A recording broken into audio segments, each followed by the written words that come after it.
Welcome back to the Hangar Z Podcast, brought to you by Vertical HeliCASTS and partnered with Vertical Valor Plus. The Hangar Z Podcast welcomes Captain Jason Vanbuskirk of Miami-Dade Fire Air Rescue for a special in-flight podcast. We're excited to be on the third stop of the 2026 Blades of Valor Tour, coming to you from the beautiful state of Florida. The Blades of Valor Tour spotlights public safety aviation units recognized for outstanding service and celebrates those who go above and beyond. We aim to promote the good work these agencies do and highlight the standard of excellence they set. These teams serve as the benchmark for the public aviation community. Our mission is to share their stories of unwavering commitment, courage, innovative leadership, teamwork, and technological innovation from agencies setting the standard in public safety aviation, inspiring others to raise the bar in service and in safety. In this special episode of the Hangar Z Podcast, we begin with a quick walk around of the Leonardo AW139. We then load up and go airborne for a great in-flight interview with Captain Jason Vanbuskirk. This flight takes us over the Everglades, over Biscayne Bay, and into urban Miami before returning to Miami Executive Airport. We learned a great deal during this flight and quickly realized the importance of Miami-Dade Fire Air Rescue. Much of their area of responsibility is extremely remote. Special thanks to Massif Flight Suits for all of the support. Buckle up and prepare for flight over beautiful South Florida.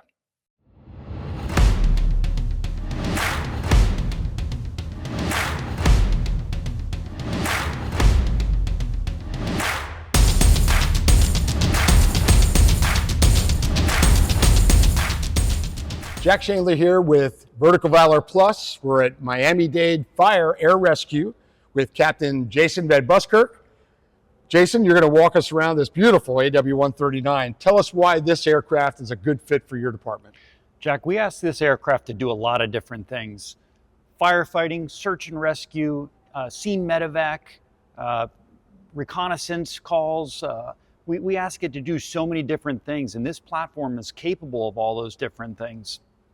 And you have 4 of these aircraft, 2 north, 2 south here at Miami-Dade. That's correct. We have a fleet of 4. We keep 2 in service at all times, 24/7, 365.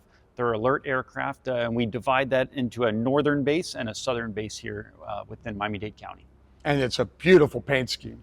I mean, it's a good-looking aircraft, too. We love the paint scheme. Yeah, the lime green is very much a part of Miami-Dade Fire Rescue's history in our apparatus colors.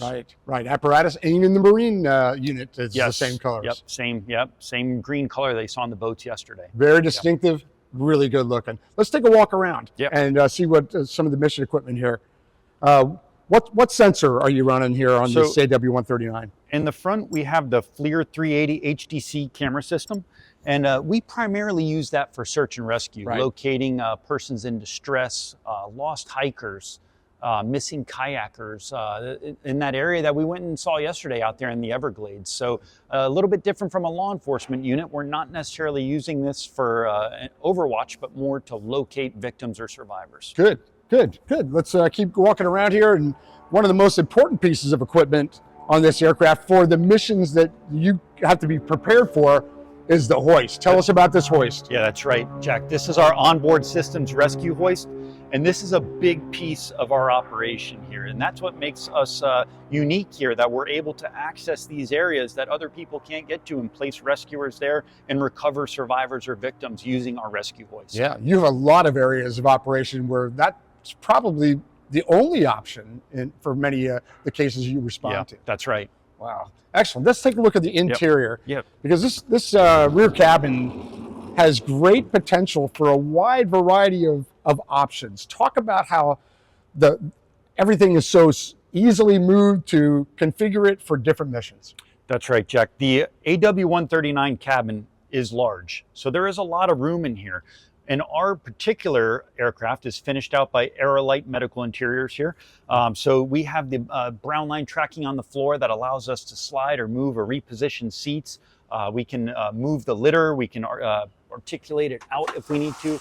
We can completely remove it off the floor and take it out for any of our other special missions where we might want to stow the seats all the way to the front or take them out and save some weight and keep a nice, slick, wide open floor plan for rescue devices. So this interior provides so much utility and versatility for us. Very nice. And it's not only easy to do, but very fast. Very fast. And Yes. which is important to you. Yes. You're dealing with minutes and sometimes seconds for life saving to configure it the way you need it, and just amazing how easy it is and the options you have. That's right. And it does need to be quick. We oftentimes change hats very quickly. Right. We might come back from a scene medevac call and reconfigure the aircraft for firefighting or hoist rescue or search and rescue or swimmer or diver deployment. Right. And all those things happen very rapidly. So within several minutes, we can have the equipment we need out of the aircraft and the equipment that we need into the aircraft very quickly. This provides us that utility. Very good. Thanks for the walk around of this AW139. It's a beautiful ship, and we appreciate you taking the time to do that. You're welcome, Jack. Thanks, Jason. Thank you.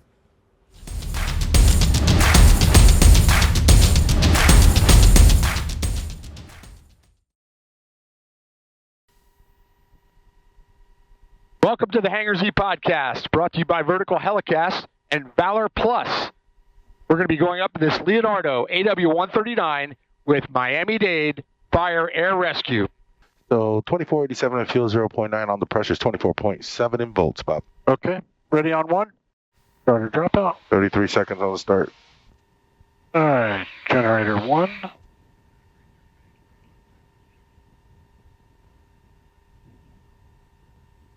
Well. All right. 65 plus minus one. P's and P's are on the green going to flight.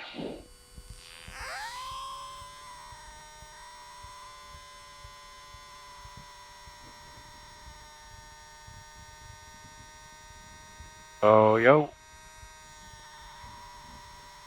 All right, 100%.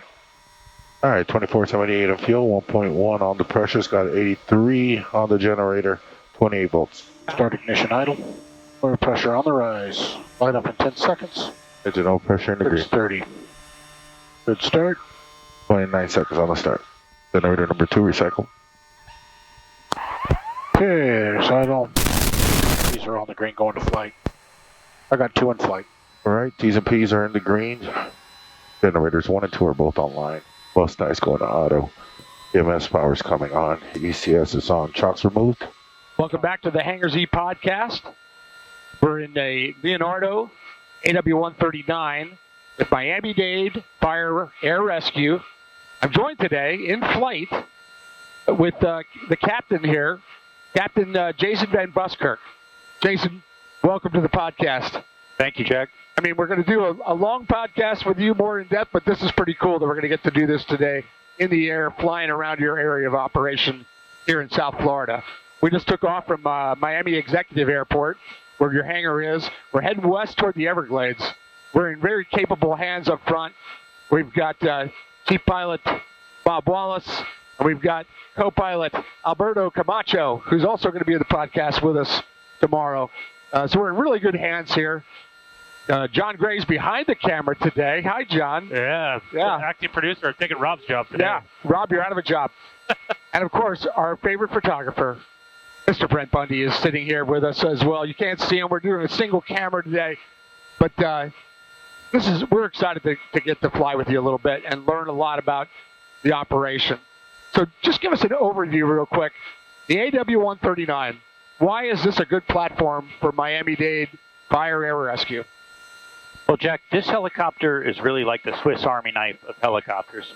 We ask a helicopter to do a lot of things, and that's a difficult thing for a helicopter to do. They want to specialize in one thing or the other.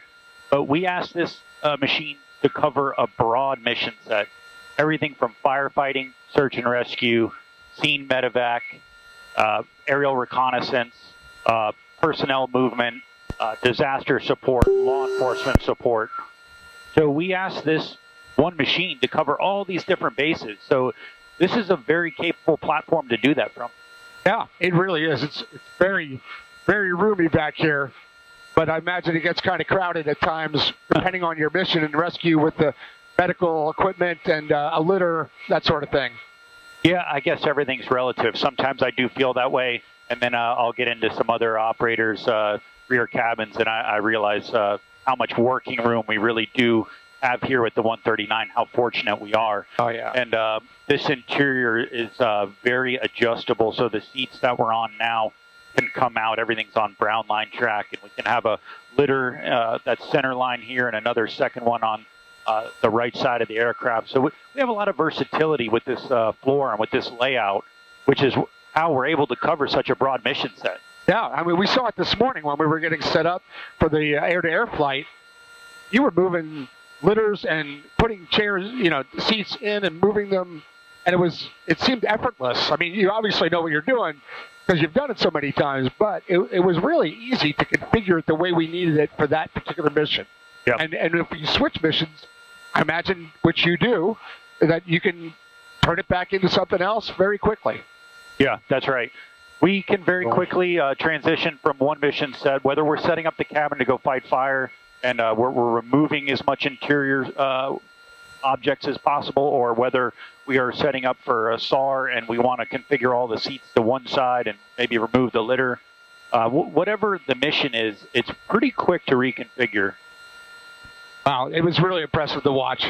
So now we're flying westbound right now, out from Miami Executive, kind of southwest it looks like, but we're going out into the Everglades. This is an area that's very unique in the United States, and thus very unique for you, doing rescues, medevacs, search and rescues. Tell us about the Everglades and how that fits into your mission. Yeah, so the Everglades are very unique here. You're absolutely right about that. But within this uniqueness is a real difficult of accessibility issue here. So a lot of folks like to go out and recreate in this area, especially during the winter when it's cooler. You'll find more hikers, people out there enjoying the airboats and getting to see some of the sights. But when you're out there, there's not many ways to get in and out. So airboat accidents, small plane accidents, or lost hikers or canoers or kayakers in this area, we're oftentimes the only means of quick accessibility to find them. Yeah, I mean, we were looking at the map before the launch during the brief, and it's just amazing how big this area is. I mean, and you cover, your county, Miami-Dade, covers a good chunk of the Everglades. That's right, we do. We will go pretty much anywhere within the park requested. Miami-Dade County does incorporate or encompass a large portion of Everglades National Park. And then there's portions that are of the same makeup that aren't necessarily inside Everglades National Park. We have other near coastal and swamp areas that aren't necessarily part of the Everglades proper, but do make up that same difficult area that's hard to access. And aviation is really the first line of response in those areas. Right. And obviously this aircraft is equipped with a hoist, which is mandatory equipment for what you do, both over in the Everglades and in the bay and or out to the ocean. Right. Tell us about how important that hoist is and the training that you do, that you're heavily involved in for the mission. Yeah, so we use our rescue hoist here really mainly because of the inaccessibility of the areas. So some places it might be terrain, but it's not so much the terrain. It's the fact that it's so far out there and so inaccessible otherwise. It wouldn't be time efficient to launch an airboat and come out to a small plane accident. That would be many, many hours. So we're not going to get somebody to a level of care that they would want to be in after an incident like that. So having the rescue hoist, whether it's something near coastal, along the waterways, which you're going to see later on here in the flight, or out here in the Everglades or any of the swamp areas out here, we really need that rescue hoist to sometimes even just go down and lower a crew member to check out everybody and make sure they're okay, whether they need rescue or not. That's really our only means of getting down there and seeing if everybody's okay. We can't land in these areas out here. This is an amazing helicopter, great platform, but we can't land on water. So a lot of times, or especially this soft ground that we're flying over here, so a lot of times just having that rescue hoist to put a crew member down there and find out what's going on is definitely necessary. We're kind of touching on it, but give us an overview, the area of operation for your missions. It's very diverse. It's very large. Give us that overview from your perspective. Yeah, so the bulk of our work is scene medevac. So we're predominantly in the suburban, urban area closer into town. that is the bulk of our mission. The other 20% would be the search and rescue, hoist rescue, and firefighting, where we're generally out here on the peripheries. We're out in the coastal region, or near coastal region, and out here towards the Everglades. So I like to say we cover everything from swamp to sea, with one exception, mountains. We have no mountains. So if you see a mountain, it's probably a landfill. So it's not going to be the kind of terrain that you're thinking when I say mountain. So everything's pretty flat here. Right. It sure is. I mean, it really is. You can see so far. It's a beautiful day today, too. But as we go along here, Jason, if you see something you want to point out to us, you feel free, and we'll talk about that. Because I know right now we're just kind of doing a loop with you guys to see the variety of that and that diversity of area. Right now we're in the Glades, and even the Everglades is different at different spots, isn't it? Yeah. Yeah, it is. So right now we're just west of what we call the levee, and that's the barrier in between the urban sprawl or development and what is considered Everglades National Park. So we've just kind of zigzagged that border that tends to kind of push out southwest here as we work our way down towards Flamingo, which is the park visitor center there at Everglades National Park. And as we discussed, that road going in there, just the entrance road alone is 38 miles. Yeah. So that's how remote that area is when we get down there. And that's where the Everglades flow out into Florida Bay and join up and become part of the saltwater there, or the part of the Florida Keys. That's where that area kind of merges together. Right. And that's what we're working our way southwest towards right now. So this is deceiving looking, I think. You can correct me here. Right now, I'm looking out, and that appears to be an area that you could land a helicopter. Is it firm enough that you could do that in this area? No. Isn't that something? I mean, you look at it, it almost looks like prairie. Right. But it's not. That's loose mud and swamp. Yeah, and right now this area is a little bit dry. Yeah. So we haven't had you can tell how things have that white cover on them. Yes. That's normally wet. If it has a white color to it right now, that area is normally has water in it. So yeah, that would be very soft. Okay. You would sink into that. And as we start going more towards the southwest, you'll start seeing some pines. Yeah, it just started. Yep. Just like, boom, Exactly. just as you said that, now we're hitting pine trees. That's interesting, too, but still very soft, all of it. Yep. Wow. And so that's the beginning of the park entrance road here that we're crossing over right now. Yep. And this winds its way down in towards Flamingo. Now, 38 miles, two-lane road, going to a very busy visitor center for the Everglades, right? Yep. So that's a lot of people that can get into trouble or accidents or, heart attacks or whatever, that you are going to be the fastest response to save them. Yep. It isn't going to be an ambulance that's going to drive 38 miles. It's going to be you guys. Right. Wow. Yeah. That alone is incredible. I mean, because this is a national park, right? Yep. I mean, yep. And you have a lot of people out here doing adventurous things. Yeah. Camping, fishing, they're kayaking, canoeing. So they're doing things that are, in a very austere environment that are already somewhat adventurous. So it's not uncommon for folks to need assistance out this way. It's really unique. Very, very unique. We went out on an airboat the other day. It was fascinating. We were out there for an hour, and we learned so much and saw so much, including a lot of alligators. Yeah. How does the alligator enter your mind when you're out doing these things? Is it just in the back of your mind? Is it you're used to it? You know that you respect it? Or how would you describe that element of being involved in rescues in the Everglades? Well, I think in a few minutes here, Jack, I'm going to do you one better, and we're going to see some crocodiles. Oh. Yeah, which are a little bit more dangerous than alligators. Yeah. So, there's a couple scenarios where, they're an ambush predator where I think, hey, you know what, this might be an area where we need to be cautious. Right. Small canals with a lot of shrubbery around them. If we're the first to land and a vehicle's gone into that waterway and we want to make a quick inspection dive to see if anybody's still in that vehicle, that thought definitely crosses my mind. Of course. But when you're in open water, not so much, but it's up against the shorelines or areas of opportunity or ambush where it's definitely in the back of your mind. Right.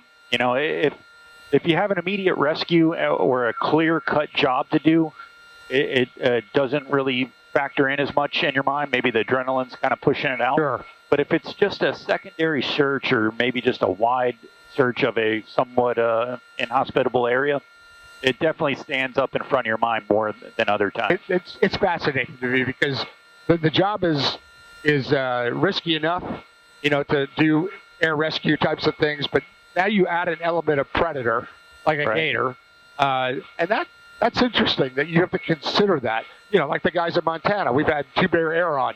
They consider grizzly bears. Right. I mean, they have to, because it's part of the environment there, and you have to respect it because we're down the list there. I mean, they kind of are in control. It's just fascinating to me. Most people that are hoisting and are going down and rescuing aren't thinking about alligators, but you have to. Do you actually visually scout in an area that you thought this is potential? Would you visually scout that, or is it not that important? We've never made that an initial factor that we would scout that. At least I haven't. Yeah. Maybe some crews and scenarios that has been something that they've thought about or discussed. Sure. But yeah, I personally haven't had that yet where I've had to make an alligator recon pass. That's so cool. Yeah. It's one of those things where, you know, you're from South Florida. It's just, hey, this is the way it is. You know, it's part of working here, growing up here, things like that, where you just don't even think twice about it. You have an understanding of them, where somebody from, you know, people like us that aren't dealing with that ever are going, wow. Yeah. I mean, because I bet we saw 15 gators in about an hour, and some of them were very, very large. You know, and it impacted us maybe more than you would have looked at it maybe and said, yeah, whatever. But to us, we were like, these guys are crazy. They're going out here, and who would kayak here? You know, who would canoe here? There's probably people that think, why would you airboat there? I mean, but we did, and it was fun. When we get up here to the visitors area here at Flamingo, there's a Rangers Marina, and in that marina is where we oftentimes see crocs sitting up on the surface or along the shoreline. Right. So once we get on station here, we'll see if we can do some orbits around that and cool. pick up the crocs that hang out there in the area. The last time I came down here for an actual call was a shark bite, and that's not uncommon here. This is kind of murky water right there where the Everglades flow into Florida Bay. And a fishing guide was releasing a snook that he caught, a popular game fish here. So he was reviving it boat side, and a small bull shark, 4 foot, came up and got a hold of his hand. Wow. Yeah, and so he ended up with quite a few stitches. Yeah. So, shark bites here are not uncommon. Yeah. And it's usually something more of that variety. Somebody that was fishing that caught a shark and was trying to unhook them boat side, or somebody releasing a fish. It's generally not somebody swimming that was attacked. That's not necessarily an area you'd want to swim in. Yeah. And again, this person had a shark bite 38 miles out from civilization, basically. Yeah. And where you guys come in. Thankfully you exist. So now we're looking at it. It looks completely different now. Now there's a lot more water as we're getting closer to the coast. Right. Where the Everglades exit into the ocean that you were talking about. Yep. The water's becoming more brackish. This is starting to have some tidal pull in here because we're getting closer to the bay here. So this is the area, especially once we cross this next larger body of water, where people start to recreate a little bit more, where there's a lot more tourist access for things like camping and kayaking and canoeing. Some of these areas that are a little bit further back here, that's no matter how experienced you are, you really can't get into some of these. But these more open water bays that you're starting to see now are accessible to a lot of folks. So now you have a great deal of experience as a crew member at the back here over the years. And even as a captain, you still are in the mix. You're involved in the training heavily, but you're still a crew member regularly. Yep. So now you're going down a hoist. You're going in as a rescue swimmer. And we're going to talk more about that in a few minutes. But how do you communicate with your crew here? We noticed you have a piece of equipment here. Talk about that piece of equipment and how important that is to be able to talk to your crew when you're getting dropped off into a situation. Oh, it's huge, Jack. If we can't talk, it just adds another layer of complexity to the rescue. So having the Access wireless ICS system is a huge benefit to us, and it adds so much more situational awareness to the rescue when the rescuer is in direct communication with the aircraft and is a part of that ICS dialogue between the hoist operator and the pilot. He's in tune to how well that operation is going, not just visually with what he's seeing, but he's hearing that same inflection in the voice and that same cadence and tone. So he knows how well the operation is going. Even if he doesn't say anything, he's just listening in, and the situational awareness is so much greater. That's an invaluable piece of equipment. It benefits both of you so much. Yeah. I mean, it's your lifeline in some ways. Yes. And like you said, their situational awareness is increased dramatically by being able to hear your play-by-play or, hey, something just changed. Yeah. You know, that's really cool. We use it on all calls that we respond to. Our average scene medevac call, the great thing is, let's say I'm one of the flight medics going to the rescue truck. We have our non-flying pilots step out and full scene security and tail rotor guard and those kind of things. Right. And all of us are on the same ICS throughout the whole evolution. So they know if I'm running into an issue in the back of the ambulance. I know if he's got a crowd building around the aircraft. We're in tune with each other the whole time. We don't have to wait till we get back in the aircraft, plug in, and then tell each other what happened. We're hearing it real time. For those that aren't familiar with that piece of equipment, talk about how it works. Just basics about how it works and waterproof, or things like that. Right. So good point. We have two different types of Access wireless ICS units. We have the waterproof MP50 and the MP30, which is what I'm wearing right now. A lot of our training cadre are for less intense activities. We're using this particular unit, and the more robust, demanding, maybe closer to the maritime environment, we're using the more ruggedized MP50 units. And those are great because they have a lot of features in them that help back up or provide redundancy, whether that's GPS location of our rescuer, the ICS transmission, the ability to transmit even on radio frequencies. Oh, wow. Like maybe our backup VHF channel. Oh. So the layers of redundancy that it adds not only to communication but location is huge. All right, so those marinas over there, that's where we're going to look for the Crocs. Okay. And this is the visitor center right here? Yep. So people get over to this either by driving in or taking boats over from the Keys. So a lot of backcountry fishing guides will launch from the Keys with their clients, come over here, and then explore back more into the backwater here. Oh, wow. So you're kind of getting a feel for what I was talking about with the water clarity. Yeah. It's a little bit murky sometimes here, just from the silty sandiness that occurs right here in the tidal pool.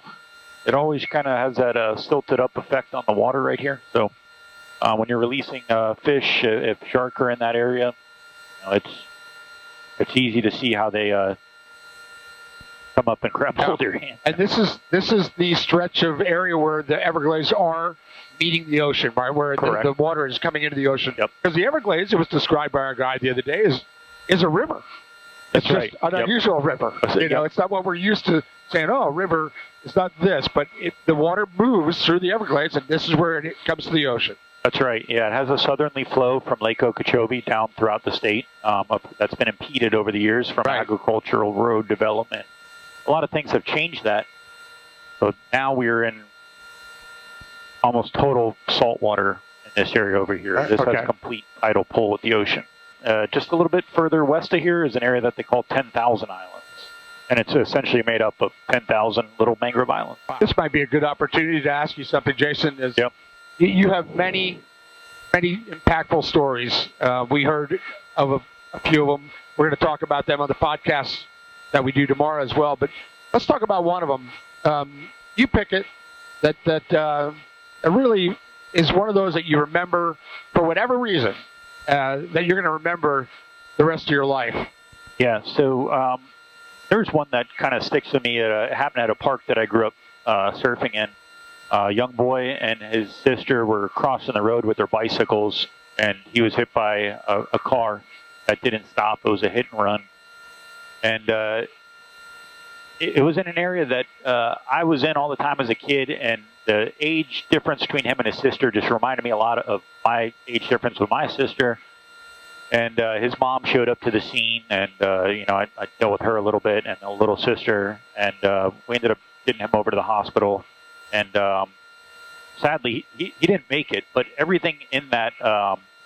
That's why I say to you, they're not always necessarily fairy tales, but I realized everything that we got to do for the family, as sad as that was, how important it was for them through that. And it really impacted me because I could easily see myself on the other side, being that person, the victim, so to speak, in that scenario.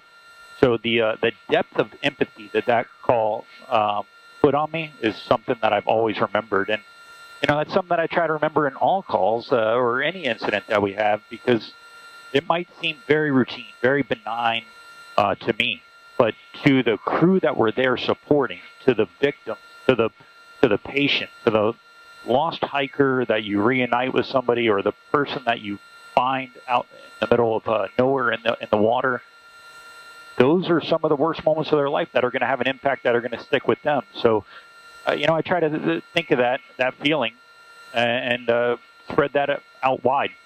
Spread that empathy out, and kind of that way you don't lose sight or bearing, and get jaded or become complacent, right. Not just in the way you act, but in your emotions with people, right. and yourself as you right. Do this line of work. What a good way to put it. We all need the reminder.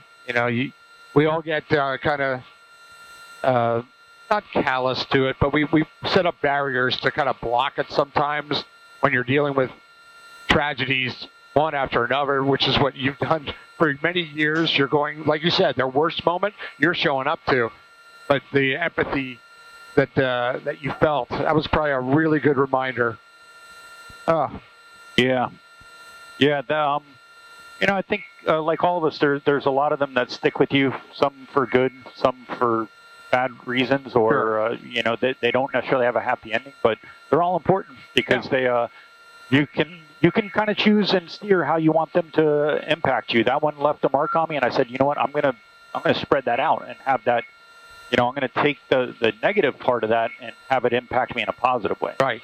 Wow. Very powerful. That everybody needs to learn something from even the worst days. Yeah. And if you look hard enough, there's always something to learn. And that was a valuable one. I could see how that would really grab you, especially since you grew up there and you kind of pictured you and your sister. So that little canal that's dug out right there? Yeah. That heads in there, that's called the Aerojet Canal. That was dug to possibly bring in boosters for the space shuttle, because at one time they considered using Miami as the space shuttle launch and recovery point before so a company paid big money to dig that canal, runs all the way out there to a giant warehouse facility out there in the middle of the Everglades that was just on speculation dug and built because they thought they were going to barge in the boosters and rebuild them back there. Wow. And it never happened. Nope. So this is the second road, or the northernmost road, Card Sound Road. And like Bob said, the top of that bridge is oftentimes the best place for us to land. Right. Out of all the other areas. You see how the wires are right up along the roadway there, and the roadway is kind of small and narrow to begin with. Yes.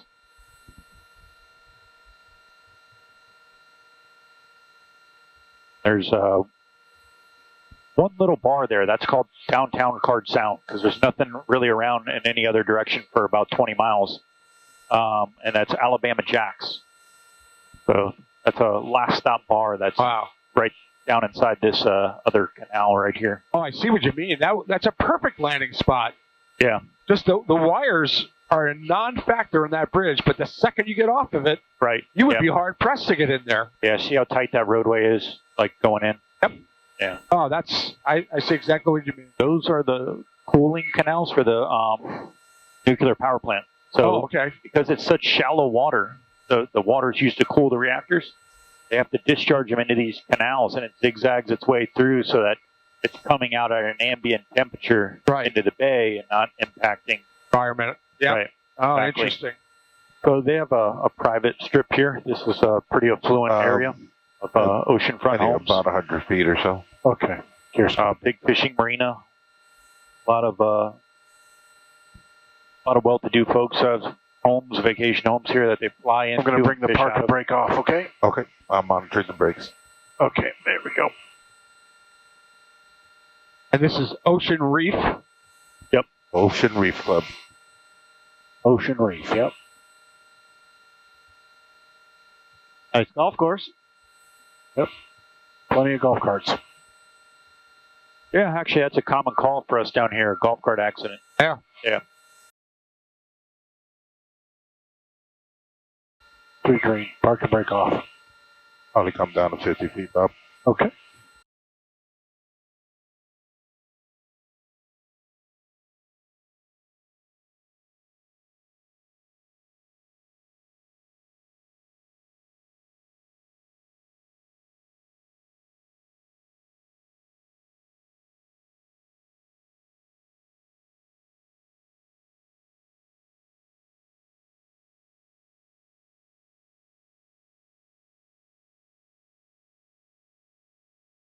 So from here on out, all the way up to Soldier Key, Biscayne Bay is separated from the ocean by either barrier island or flats or channels that water has to flow through.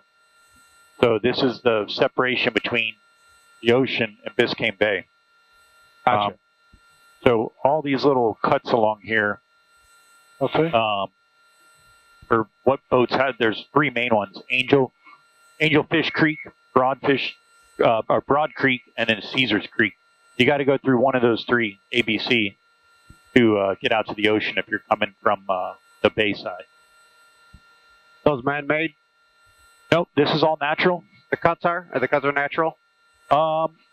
Most of them are natural. They have been dredged. They were already naturally relief channels that were probably deepened for navigation, but not by a whole lot. Really not allowed to impact or touch much out here. There's been, a moratorium on doing anything. This is all part of Biscayne National Park. Okay. So we have 2 national parks that basically butt up against each other, with Everglades National Park and Biscayne National Park. So we're going to get to the south end of what's called Elliott Key, and that area is popular for people to go out to and camp overnight. There's ranger stations out there. There's another area with a little marina that boats come into for daytime activities. But this is not a uncommon rendezvous point for us. Kayakers out the left. Yeah. So Big group of kayakers. there's our customers now. Yeah, I was just thinking that. Future I was just saying there's more ahead. That's all these remote spots. We are very remote right now. I mean, we can see downtown Miami, but that's a long way. What do you think? How far is downtown Miami that we're looking at there? That's about 30 miles. Because maybe a little bit less. Maybe closer to 25. Biscayne Bay is about 30 miles in. This is all in play for you. So to rescue, and transport people. Wow, it's such a valuable asset that you exist. And you can see one of the ranger stations over there on that island. So it's not accessible by any means, other than boat or aircraft. We want to support the guys on the ground as much as possible. But here again, we have another triangle, just like we talked about inside there. We drew it out. There's 3 points, and we have to paint that picture of the guys on the ground. We have the point we're taking off from at Miami Exec or Opelika, the point we're going to, the scene, the hospital, and then back. And there could be, especially this time of year, as we get closer out to the Everglades, we don't have this near coastal breeze. Conditions out there, visibility closer to the Everglades or fog could be a bigger factor than it is out this way. And it could be a beautiful bluebird day or night, and out west, that's not the case. And we have to kind of explain that to our customers. And hey, we're not, just letting you down, but we're not making this up. Like, here's why. And try to follow up and show them a picture. Like, hey, this is why, guys. We want to come support you. That's what we do. This is Elliott marquee marina or ranger station. So you can, campers can get boat slips here. That little field or clearing there is one of the few places that we can land and not land well. That's not ideal. That's a little bit tighter than you think, and a lot of times that gets saturated with tents, especially this time of year on the weekend. So if that's the case, we're really not going to have a lot of access here. Right. So this provides a very unique challenge, for getting to people.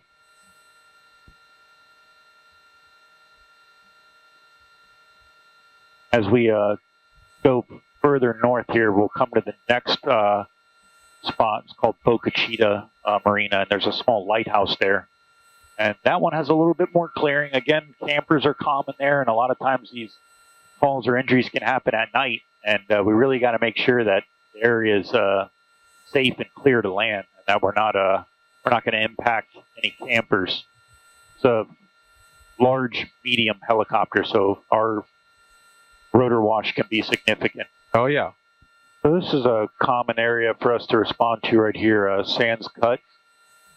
This little sand patch right here is very popular for people to anchor up, enjoy beverages, and just kind of sit on their boat and Hanging out here. Yeah. So this is not an uncommon area for us to have incidents where, that might be somebody just diving off their boat and, hitting their head going into the water. Could be a dive injury. A lot of times if there's a dive incident or injury, this is the first area that we'll end up rendezvousing with the boat. The first land or marina that they contact. And this is the first place that we'll make contact with them a lot of times. That's a little cutout called the keyhole. So a little hidden spot that kayakers get back into. Had a narrow little canal in there. We had 2 police officers run their boat at night. They were kind of maybe enjoying themselves a little too much. Yeah. They were going about 30 miles an hour through that narrow little canal, and it ended up into the mangroves on their little boat. And they got to meet you guys. Yep. Funny how that happens. Couple of sharks back here. Yep, there's quite a few sharks down there on the flats. Seen a few of them. Yep. And then you're asking about what those prop marks are? Yeah. There's a guy right there. There's a guy doing them. Yep. Yeah, he's doing them. Wow. Oh, that's a pretty little spot here. Yeah.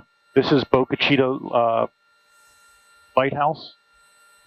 Pretty big shark working its way out of the cut down there.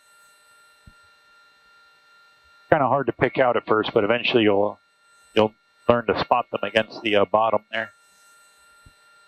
So we can land over there in that grass clearing, and we'll rendezvous with our fireboat here sometimes. This is one of the few good spots where they can quickly get into a deep water marina. We will rendezvous with them or other dive boats a lot of times for dive injuries, prop strikes, cervical injuries from water sports, whether that be diving into shallow water or some type of spearfishing incident. This is a common area to interface with them.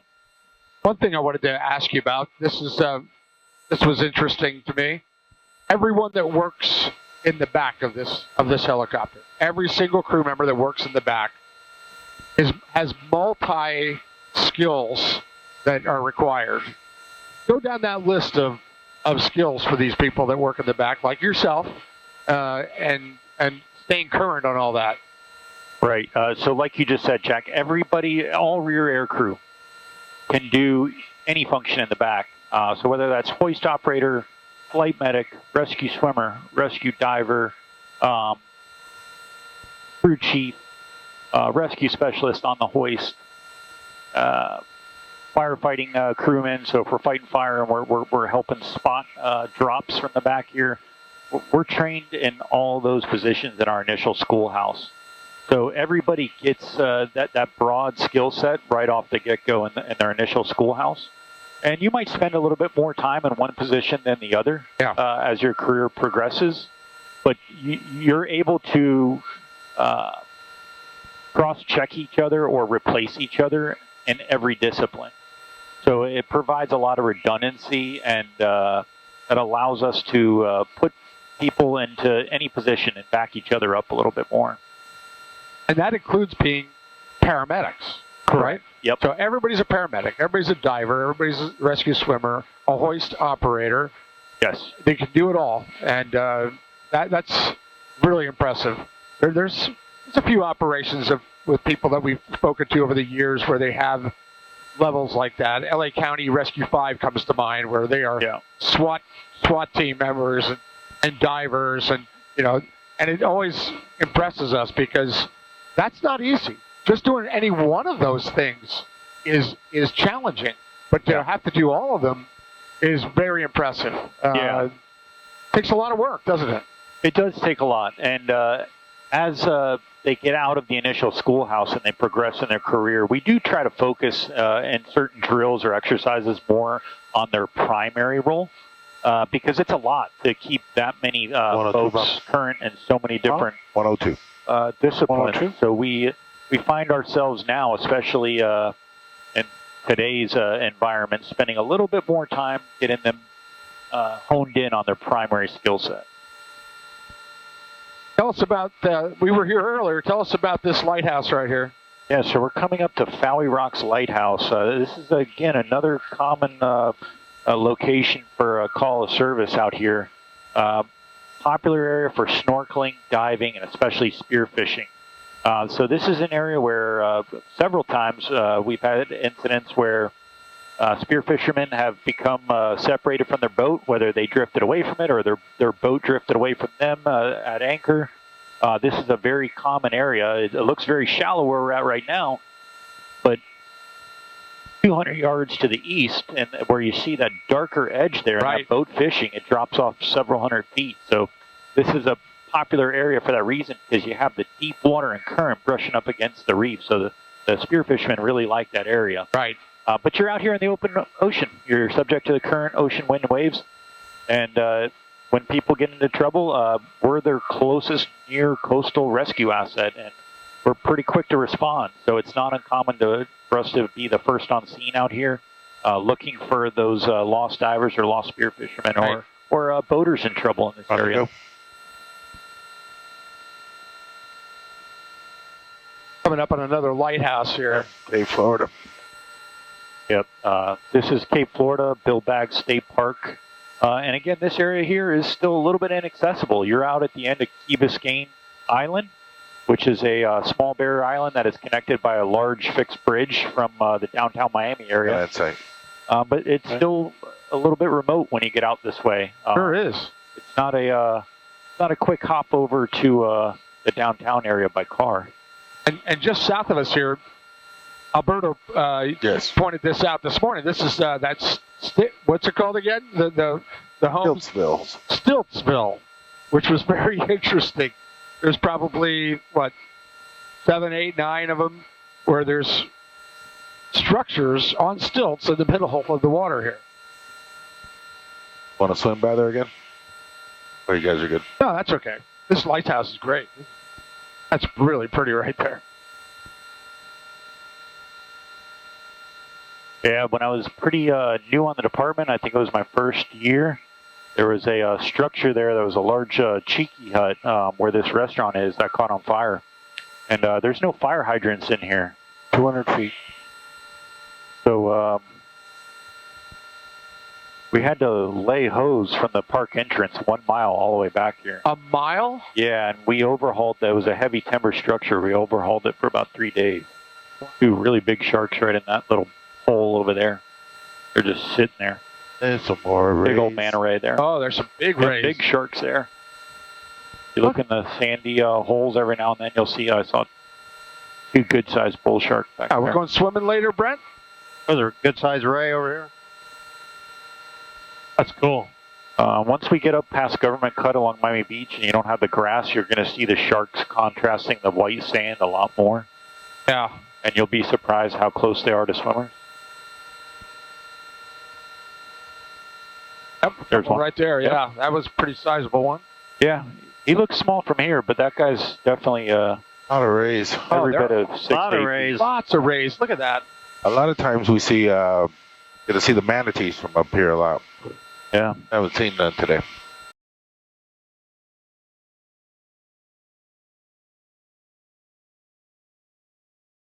Out here to the left, we got Virginia Key.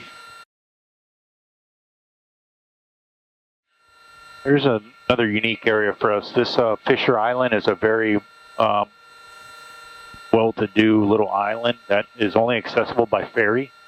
Anything of real significance, any type of trauma call, we're going to go there. We used to have more areas to land. We don't have as many now. It's either the golf course, which kind of frowned on. I'll bet. So, and or a soccer field, which even that is frowned on to land on.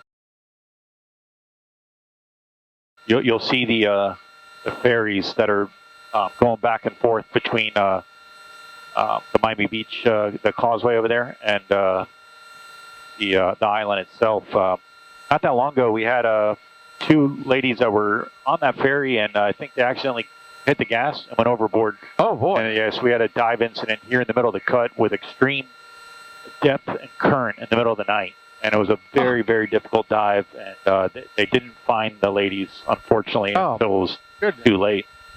Yeah, so those are Star Island, Venetian Island. Those are all, Coming back to the left. that's where all like the Heat players and everybody lives out there.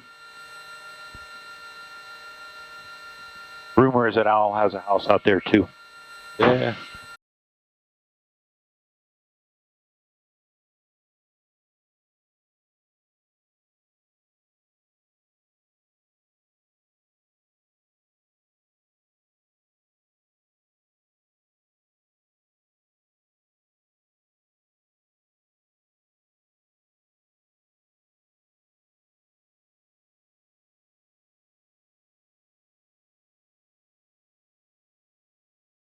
Boy, the Coast Guard has lots of equipment there. Yes, that's Station Miami Beach, a small boat station. Yeah, so this part of Miami Beach right here is what a lot of people think about. This is Art Deco Drive down there. Right. So South that's Beach. like, yeah, exactly. That's the real like iconic stuff that people, when they envision Miami Beach, that's what they're thinking of. So oddly enough, out this way, we're coming up to a beach where this is where I started my career, like in rescue or with the fire department as an ocean lifeguard. That's what led me ultimately to this. It's the first rescue job I ever had, and I started lifeguarding at a beach that I grew up surfing at that we talked about. I started there at 17, and a lot of the guys that were there were also firemen, and a little bit older than me, but had that job, and I saw that as the next progression in wanting to do a career of rescue. And so some of them kind of guided me towards that. And it was one of 2 paths. A path of hanging out with surfers getting in trouble at the beach, or getting in trouble with firemen. Yeah. Good. You made an excellent choice. It pays better. I kind of continued to do a little bit of both, but ultimately went fireman. And I know you doubted me, Jack, but if you look out on the horizon to the west there, you could see the beautiful landscape of Mount Trashmore. I see it. Yeah. Look at that. Beautiful mountain. Wow.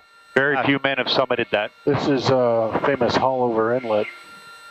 Yeah, so that's the park I was talking about. That's where I had that incident with the young boy and his sister crossing the road right here. Yeah. I kind of grew up spending a lot of time here at this beach. Eventually lifeguarded there.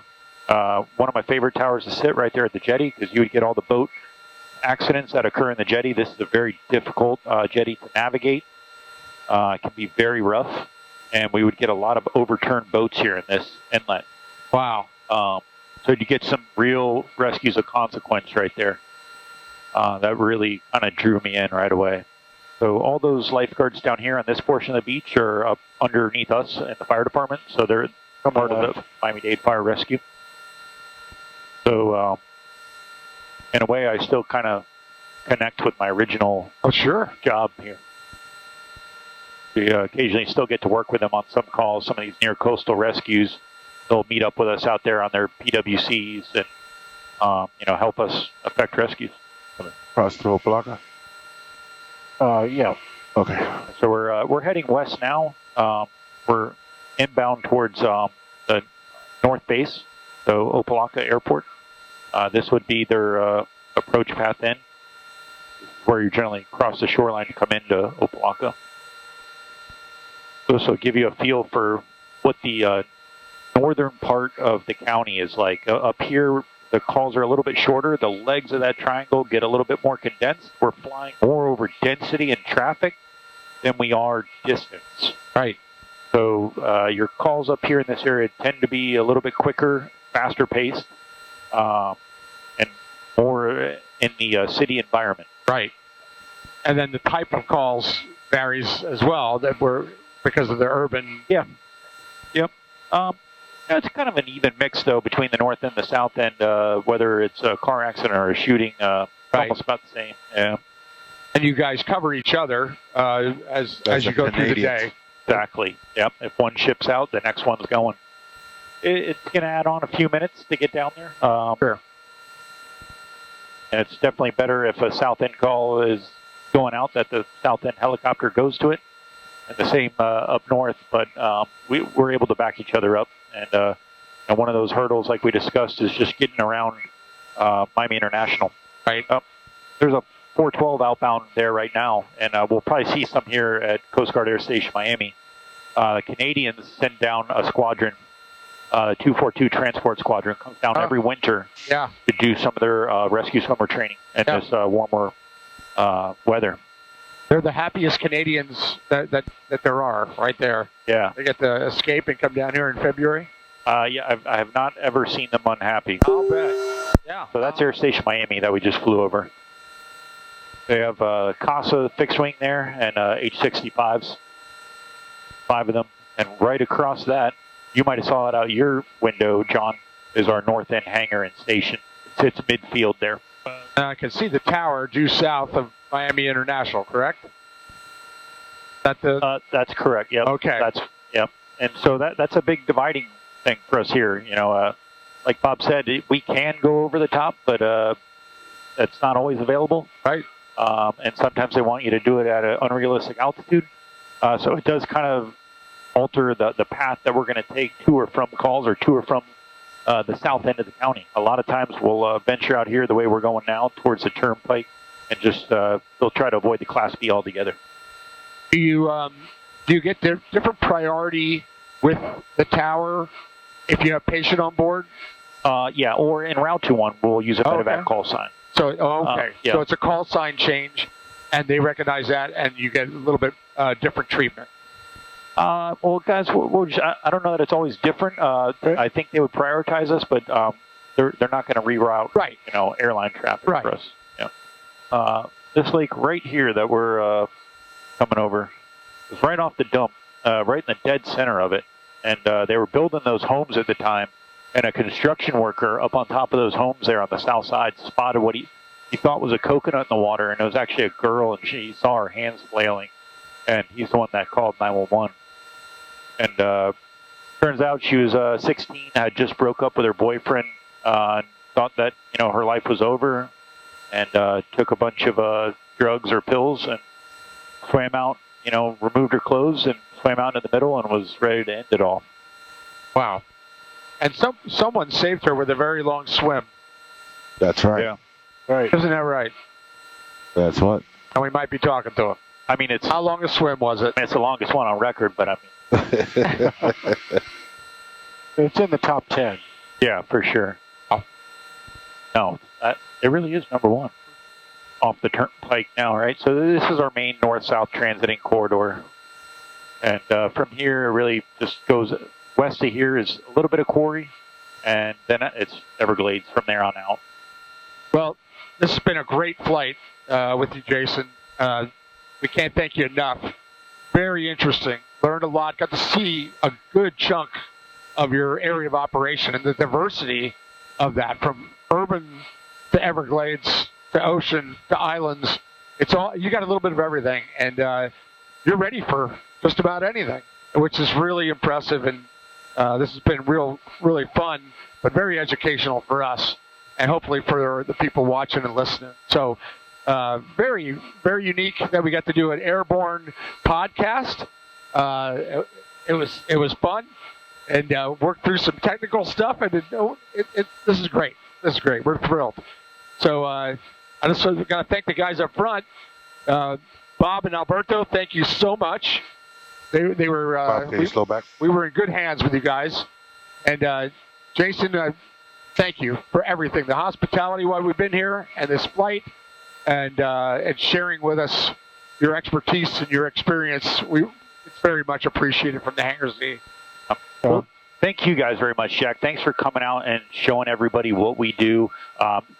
This doesn't feel like a job to me. It really is a gift, and I like to share with everybody. So getting everybody else to see what we get to do and what we get to call a job, it really is an honor. And we appreciate you guys coming out and sharing that with everyone.